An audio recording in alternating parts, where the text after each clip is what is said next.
안녕하세요. 오늘 말씀입니다. 하나님께 묻는다는 것은 겸손의 표현입니다. 물론 세세한 부분까지 다 물을 필요는 없을 수 있습니다. 서울에서 지방에 가야 하는 경우 부산, 대구, 광주 등 어느 곳으로 가느냐가 중요하지 어떤 교통수단을 이용할지, 가는 동안 무엇을 할 것인지 하나님께 모두 물을 필요는 없을 수도 있습니다. 심각하지 않은 영역의 결정에 대해서는 하나님께서 우리에게 허락하신 자유의지를 발휘할 수 있습니다. 그러나 때로는 이런 사소해 보이는 영역에 대해서도 하나님께 묻는 것이 나쁘지 않습니다. 우리는 다음과 같이 하나님께 물을 수 있습니다. 하나님, 어떤 방식이 더 좋은 것 같으세요? 혹시 제가 그 길을 가는데 만나야 할 사람이 있나요? 그 일정 중에 제가 하기를 바라시는 일이 있으신지요? 물론 그것을 묻는 이유는 그 과정 중에 하나님을 초청하고 하나님과 더 가까운 시간을 보내기 위함이어야 합니다. 일일이 묻는 이유가 그저 가장 효과적인 방식을 찾아 더 편해지기 위해서라면 묻는 행위가 관계를 발전시켜주지는 못할 것입니다. 아담의 경우에도 동물들의 이름을 지을 때 하나님이 허락하신 범위 안에서 지혜롭게 자유의지를 사용하였고 하나님께서는 그것을 기뻐하셨습니다.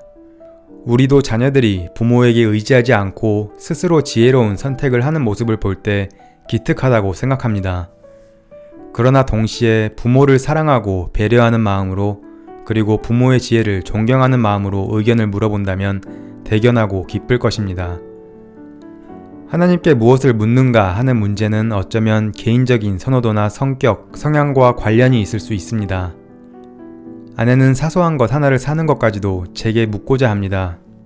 때때로 아내에게 자율성을 가지고 스스로 판단할 필요가 있다고 권면하기도 하지만 또 때로는 물어봐주는 아내가 고맙게 느껴질 때도 있습니다.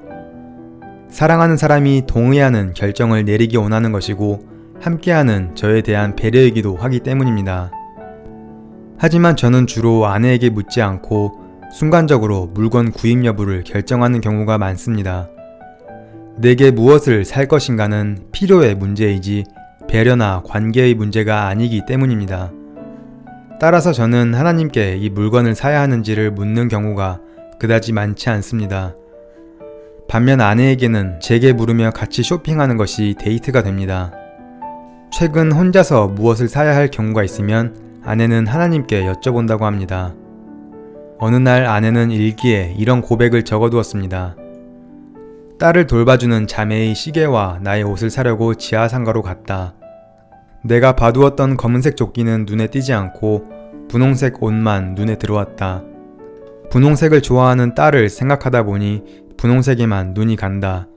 하지만 분홍색 옷을 사는 것이 욕심인가 싶은 마음에 쇼핑을 하다가 마음에 드는 옷을 들고 하나님, 이 옷을 살까요?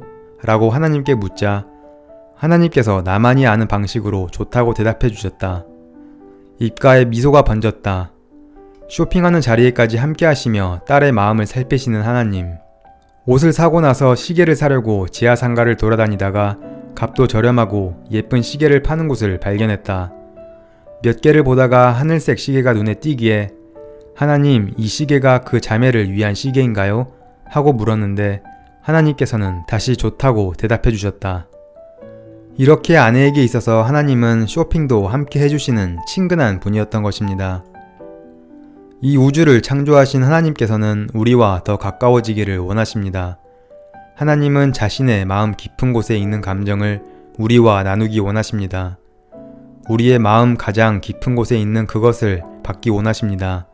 그리고 깊은 인격의 만남을 갖기를 원하십니다. 항상 함께 하시는 주님을 더욱 깊이 체험할 수 있길 기대합니다.